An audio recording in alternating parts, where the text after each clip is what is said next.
बिस्मिल्लाहिर्रहमानिर्रहीम, अस्सलामु अलैकुम। मैं असदुल्ला खान हूँ।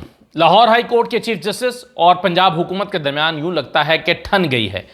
Chief justice Lahore high court ने इंसदाद दहशतगर्दी और दीगर जजेस के तैनाती के लिए जजेस के नाम हुकूमत को भेजे थे, लेकिन हुकूमत अड़ गई है और हुकूमत कह रही है कि हम इन जजेस को अपॉइंट नहीं करेंगे। आपको मैंने वो रिमार्क्स बताए थे जिसमें उन्होंने पिछली समात में ये कहा था कि फिर मुझे चीफ मिनिस्टर को बुलाना पड़ेगा, लेकिन एक हुकूमत ने कमेटी तश्कील दे दी, पंजाब हुकूमत ने, और कहा कि ये कमेटी जी ये बातचीत करेगी चीफ जस्टिस के साथ। हालांकि ना इस कमेटी की ज़रूरत है ना बातचीत करने की ज़रूरत है। ये 3-4 लोगों की कमेटी बना दी है जिसमें मरियम औरंगज़ेब साहिबा भी शामिल हैं। अब ये अदालत के पास गए और जाकर इन्होंने अदालत से दरख्वास्त की कि जनाब आप यूँ कर दीजिए कि एक पैनल हमें दे दें, हम उसमें से चूज़ करके जजेस बना देते हैं।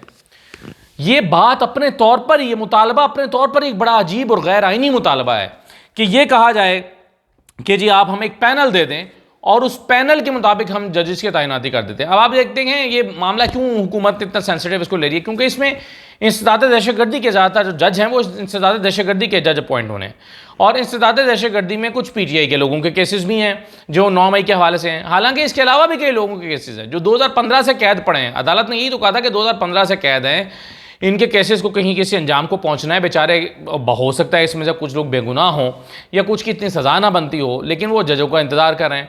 लेकिन चूंकि सिर्फ PTI के लोगों को रगेदना मकसद है, तो इसलिए हुकूमत चाहती है कि अपनी मर्जी के जज अपॉइंट करे।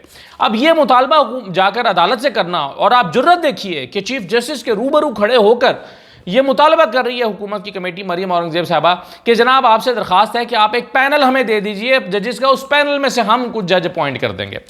तो उस पर ज़ाहिर चीफ जस्टिस ने पूछा कि कानून बता दें मुझे, कानून में कहाँ लिखा है कि मैं आपको पैनल बना के दूंगा और आप उसमें से पिक एंड चूज़ करेंगे? वो कानून है तो बता दें। लॉ मिनिस्टर वहाँ पर खड़े थे, उनसे पूछा जनाब आप तो बाहर से पढ़ के आए हैं, आप बता दें ऐसा कोई कानून है। सेक्रेटरी कानून मौजूद थे, उनसे पूछा कि जनाब आप बता दें कोई ऐसा कानून है। जवाब नदारद, कोई जवाब था ही नहीं, क्योंकि कोई जवाब है ही नहीं। कानून में सीधा सीधा लिखा है कि जज के रिकमेंडेशन भेजेंगे, जजेस के नाम देंगे चीफ जस्टिस, और उन जजेस के नामों को नोटिफाई कर दिया जाएगा। लेकिन हुकूमत जो है उसको नोटिफाई करने के लिए तैयार नहीं है।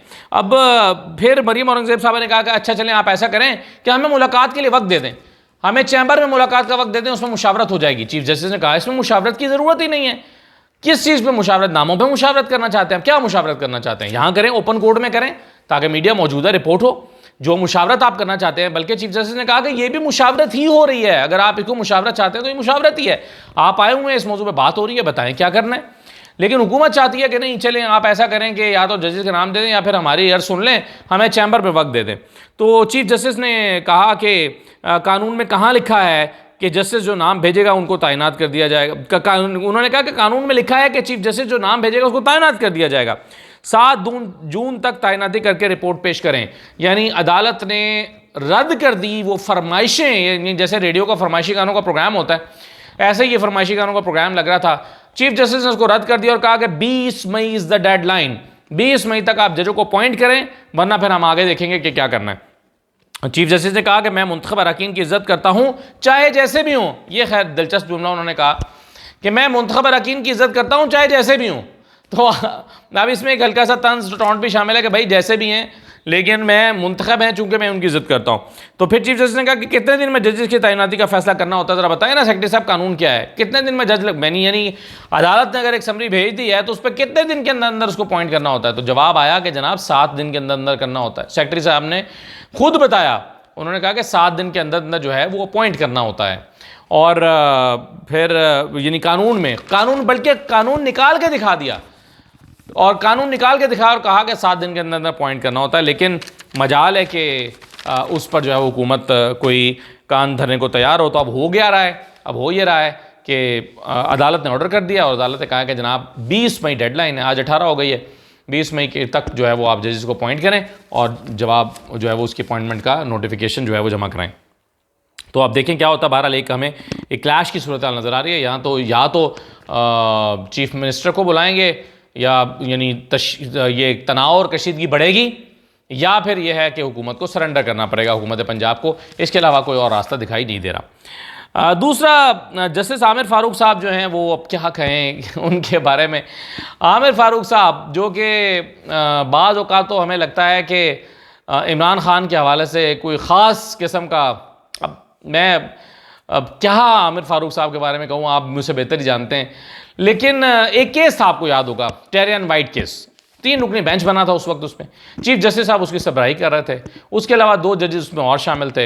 एक उसमें गालिबन मोहसिन अख्तर कियानी थे और दूसरे जस्टिस अरबाब ताहिर साहब थे, अगर मैं गलत नहीं कह रहा। तो ये 3 रुकनी बेंच उस वक्त बना था। 1 साल पहले की ये बात है, 1 साल से भी पहले की बात है। इमरान खान के ऊपर जब जाहिर है बहुत केसेस बनाए जा रहे थे, उनको कन्विक्ट किया जा रहा था, तो उसमें से एक ये टेरियन वाइट केस भी आ गया था। उस पर काबिल समात होने या ना होने के हवाले से समात हुई तो 2 जजेस ने फैसला महफूज किया कि जनाब अपना फैसला, चीफ जस्टिस को उन्होंने बता दिया, 2 जजेस ने उन्होंने अपना फैसला सुना दिया था। आपको याद होगा, मैं सिर्फ रिमाइंड करवा रहा हूं, अब मैं बताता हूं फिर कि आज क्या हुआ। तो उस पर 2 जजेस ने अपनी राय चीफ जस्टिस को बता दी और कहा कि ये नाकाबिल समात है, यानी इस केस को नाकाबिल समात करार देकर निपटाने का हुक्म दे दिया। लेकिन चूंकि वो फैसला चीफ जस्टिस आमिर फारूक साहब की मर्जी का नहीं था और उनकी राय इस पर मुख्तलिफ थी, तो आमिर फारूक साहब ने क्या किया, आमिर फारूक साहब ने उसको होल्ड कर लिया, अनाउंस ही नहीं कर रहे, फैसला ही नहीं सुना रहे। अब 2 जजेस जो हैं वो अगर जो है वो एक फैसला दे दें 3 में से, तो जाहिर है फैसला अक्सरियती फैसला होता है। लेकिन आमिर फारूक साहब ने उस फैसले को रोक लिया। जब रोक लिया और देखा कि अब ये तो ना जाए मानदन ना पाए रफ्तन, तो उन्होंने क्या किया, उन्होंने बेंच तहलील कर दिया। अब बेंच तहलील करना एक गैर आइनी गैर कानूनी अमल है। जब एक बेंच बन जाए और जब तक कोई जज उससे रिक्यूज ना कर ले, बेंच तहलील नहीं हो सकता, बेंच तहलील नहीं हो सकता।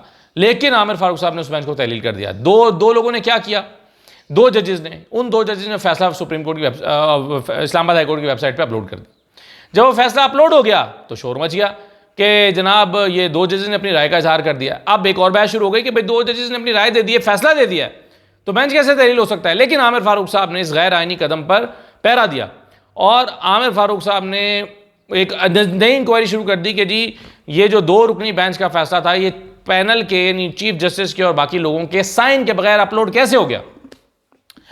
तो अब क्या हुआ, इसमें डेवलपमेंट क्या हुई। अब डेवलपमेंट ये हुई है कि एक नया बेंच तश्कील दे दिया गया। अब ये भी मेरे नज़दीक गैर आइनी अमल है। क्यों? क्योंकि जब पिछला बेंच तहलील ही नहीं हो सकता था, तो नया बेंच कैसे बन सकता था। नया बेंच बनाने और इस केस को नए सिरे से सुनने की ज़रूरत ही नहीं है। जब पिछले बेंच ने अपना फैसला सुना दिया है, अब उसकी अपील में जा सकता है कोई दूसरा फरीक, लेकिन उसी पर दोबारा बेंच कॉन्स्टिट्यूट नहीं हो सकता।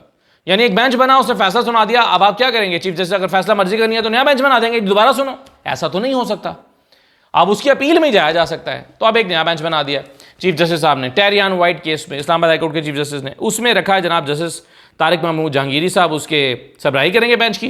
जस्टिस अरबाब मोहम्मद ताहिर साहब और जस्टिस सुमन रिफत साहबा, ये 3 लोग जो हैं वो इसमें इस बेंच का हिस्सा होंगे। तो नए सिरे से 1 साल के बाद दोबारा ये, अब अखबारों में लगा हुआ है कि जी 1 साल बाद केस के लिए समाअत के लिए मुकर्रर कर दिया गया टेरियन वाइट केस। नहीं जनाब, अखबारात भी डंडी मारते हैं, दोबारा समाअत के लिए मुकर्रर नहीं हुआ। ये एक गैर आइनी गैर कानूनी तरीके से नया बेंच बना दिया गया। तो मैं अगर गलत कह रहा हूं तो मुझे कानूनी माहिरीन मेरी राय, मुझे इस पर राय दे दें कि ये दोबारा बेंच बन सकता है या नहीं बन सकता। एक बेंच जो बन चुका है, अपना फैसला सुना चुका है, वो दोबारा बना दिया गया। तो बहरहाल आमिर फारूक साहब जो हैं वो अपनी छोटी छोटी शरारतों से बाज नहीं आते। तो मेरे नज़दीक ये गैर आइनी गैर कानूनी और गैर ज़रूरी अमल है जो कि किया गया है। आगे आइए, राना सनाउल्लाह साहब जो हैं उन्होंने एक नई चीज़ छोड़ी है। राना सनाउल्लाह कह रहे हैं कि 6 जजेस के ख़त का मामला आउट ऑफ कोर्ट हल करना होगा। द मैटर इज सब जुडिस। राना सनाउल्लाह साहब जो लॉ मिनिस्टर भी रहे हैं, जो वज़ीर दाखिला भी रहे हैं, इस वक्त कानूनी मुशीर सियासी मुशीर भी हैं वज़ीर आज़म के, और ख़ुद वकील भी हैं, और कह रहे हैं कि मामला अदालत में है। कह रहे हैं कि नहीं जी इसको तो आउट ऑफ कोर्ट सेटल करना पड़ेगा। तो फिर मामला अदालत में होने की क्या हैसियत है, फिर अदालत की क्या हैसियत है। और उसके लिए भी वो तजवीज़ दे रहे हैं। वो कह रहे हैं कि वज़ीर आज़म सोच रहे हैं कि सदर को एडवाइस करें कि वो इस मामले में अपना किरदार अदा करें। सदर के पास क्या कानूनी इख्तियार है कि जी वो इस मामले में अपना किरदार, आइनी किरदार अदा करें। अगर उनके पास आइनी किरदार है तो सदर का सदारती इख्तियार है तो अलग बात है, जो कि नहीं होगा मेरे ख्याल में। तो अगर वो नहीं है तो फिर तो कोई, अगर सियासी अंदाज में हल करना है तो फिर सियासतदान कर सकते हैं। लेकिन सवाल ये पैदा होता है कि आज हुकूमत को बड़ा ख्याल आ रहा है कि नहीं जी कोर्ट के अंदर नहीं होना चाहिए, इसकी तो आउट ऑफ कोर्ट सेटलमेंट होनी चाहिए। पता नहीं राना सनाउल्लाह को ये पट्टियाँ कौन पढ़ा रहा है। और दूसरी बात यह है कि जब आपके कोर्ट में बॉल आया था तो आपने क्या किया था। आज़म नज़ीर तारड़ साहब की प्रेस कॉन्फ्रेंस याद है जिसमें वो कहते थे कि देखना पड़ेगा जजेस का मिसकॉन्डक्ट है या नहीं है। तो आपके पास जब मामला आया तो आपने तो जजेस के मिसकॉन्डक्ट पे बात शुरू कर दी थी। बजाय इनके कि उसमें उनके ग्रीवेंसेस का आप जो है हल निकालते, आप उनके ग्रीवेंसेस को एड्रेस करते, आपने नई बातें शुरू कर दी। जनाब ये तो जजेस के मिसकॉन्डक्ट को देखना पड़ेगा ये ख़त लिखना उनका इख्तियार था कि नहीं है, यानी उन्हें जुल्म सहते रहना चाहिए था, दबाव सहते रहना चाहिए था, बोलना नहीं चाहिए था। और फिर एक जनाब कमीशन बना दिया और कहा कि जी उसके अजीबोगरीब TOR जिसके बारे में तसद्दुक़ जिलानी साहब ने कहा कि जी मैं इन TOR से इत्तफाक नहीं करता, इसलिए मैं इस बेंच का हिस्सा नहीं, मैं इस कमीशन का हिस्सा नहीं बन सकता। तो ये हुकूमत के जब पास आया था तो ये हुआ था। अब हुकूमत चाहती है कि इसको आउट ऑफ कोर्ट, यानी आप बहला फुसला के जजेस को इस बात पर कायल करना चाहते हैं कि जनाब आए बाहर बैठ के बात करते हैं, और जब बाहर बैठ के बात करेंगे तो फिर आज़म नज़ीर तारड़ जैसे लोग और ख़ुद इन जैसे लोग प्रेस कॉन्फ्रेंस करके कहेंगे कि जी ये जजेस तो झूठ बोल रहे हैं, ऐसा तो कुछ हुआ ही नहीं है। तो ये मकसद मुझे दिखाई देता है, ताकि एक मामले को एक दफ़ा उसमें से हवा निकाल देंगे तो बस फिर क़यामत तक लटकाना कौन सा मसला है इस हुकूमत के लिए। फैसल वोडा साहब जनाब नाराज़ हैं, वो कहते हैं कि जी मैं माफ़ी नहीं मांगूंगा, मैं नहीं मांगता, मैं माफ़ी नहीं मांगता, ये कह रहे हैं जनाब फैसल वोडा साहब। और कहना ही है उन्होंने, कल जिस तरह समाअत हुई है उससे तो फैसल वोडा के एतमाद में 3 गुना इजाफा हो गया जनाब। यहाँ जाके एतमाद लगा उनका। रात वो प्रोग्रामों में बैठे हुए थे और वो कह रहे थे मुझे किसने प्रॉक्सी कहा है, जिसने मुझे प्रॉक्सी कहा है मैं उससे जवाब मांगूंगा और मैं उसको जवाब दूंगा जिसने मुझे प्रॉक्सी कहा है। तो जनाब प्रॉक्सी आपको तरमीन अल्लाह साहब ने कहा है। अब काजी फैसल साहब को चाहिए ना कि बेंच ये केस हवाले करें तरमीन अल्लाह साहब के, ताकि वो बताएं इनको कि मैंने क्यों प्रॉक्सी कहा है, और इनसे भी पूछें, इनकी अकड़ फूंक भी ज़रा कम होगी, जिसमें बहुत जो है वो अभी तक ये अड़े हुए हैं कि मैं नहीं माफ़ी मांगता और मैंने नहीं कहा। आए ना तरमीन अल्लाह साहब के पास, वो खुद ही पूछ लेंगे फिर ये पगड़ियों को फुटबॉल बनाने का क्या मतलब होता है, जिसमें वो कह रहे हैं मैंने तो कुछ कहा ही नहीं है, मैंने क्या कहा है, मुझे तो कोई गाली देगा तो मैं गाली दूंगा। तो मेरा ख्याल है कि काजी फैसल साहब को चाहिए कि ये खुद ये जो अपना एक होम्योपैथिक से बेंच में बिठा के इस केस को सुन रहे हैं, दें तरमीन अल्लाह साहब के और मंसूर अली शाह साहब के हवाले करें केस को, तो ख़ुद ही वो फिर समझ लेंगे कि ये प्रॉक्सी क्या होती है, क्यों उन्होंने कहा है। और हो सकता है तरमीन अल्लाह साहब भी माफ़ी मांग लें कि मैंने आपको माज़रत चाहता हूँ कि मैंने आपको प्रॉक्सी कहा है। हो सकता है कि फैसल वोडा ही ठीक हो जाए, तो दें ना उनके हवाले करें केस, तो हमें पता चले कि ये क्या हो रहा है। आखिरी बात यह है कि सोशल मीडिया पर बड़ी तनकीद की जाती है कि सोशल मीडिया तो यूँ है, सोशल मीडिया तो बेकार चीज़ है, सोशल मीडिया तो तबाहकुन है, ये गुमराह कुन है, इसने तबाही कर दी, पाकिस्तान को तबाह कर दिया। ये सोशल मीडिया को आप आज निकाल कर देख लेना, सोशल मीडिया निकाल दें आज, तो बड़े बड़े इश्यूज़ जो हैं ना वो बिल्कुल आवाम की नज़र में नहीं आएंगे। मतलब मैं बात कर रहा हूँ ये किर्गिस्तान वाला इशू, ये सोशल मीडिया ने इशू उठाया है तो हुकूमत को होश आया है। वज़ीर आज़म ने जनाब रब्ता किया अपने वहाँ पर मौजूद सफ़ीर से, उनको हिदायत जारी की। ये सोशल मीडिया ना हो और ये स्टोरी ना आ रही हो तो मेन स्ट्रीम मीडिया कभी भी ये स्टोरी नहीं देगा। मेन स्ट्रीम मीडिया भी उन्हीं चीज़ों पर फिर बात शुरू करता है जो सोशल मीडिया पर आ रही होती हैं। तो ये सोशल मीडिया की ताकत भी है, ये सोशल मीडिया की इंपॉर्टेंस भी है।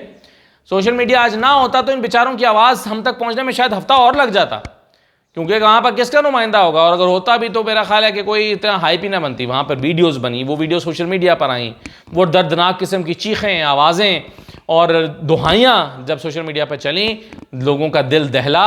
बच्चे जिनके बच्चे बाहर दूसरे मुल्कों में भी पढ़ रहे हैं उन सबको फ़िक्र लाहक हुई, सोशल मीडिया पर शोर मचा तो हुकूमत को ख्याल आया कि इस पर कुछ करना है। और बेशुमार स्टोरीज़ ऐसी हैं जो सोशल मीडिया से बनी थी।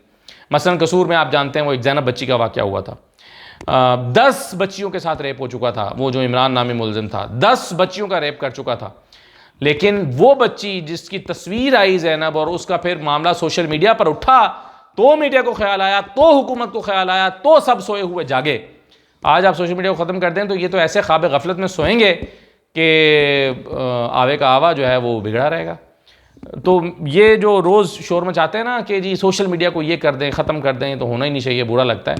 सोशल मीडिया जनाब एक फ़ायदे की चीज़ भी है। जो चीज़ें गलत हो रही हैं उसको रोकने के लाहेअमल बनाएं, हम आपके साथ हैं, हम आपको सपोर्ट करते हैं, लेकिन गला घोटने कि आपकी नींद कोई ख़राब ना करे। अब इसाक डार साहब को लोग रोज़ अब सुबह से रात से टैग कर करके बोल रहे हैं, तो जाहिर है उनकी नींद ख़राब हो गई है।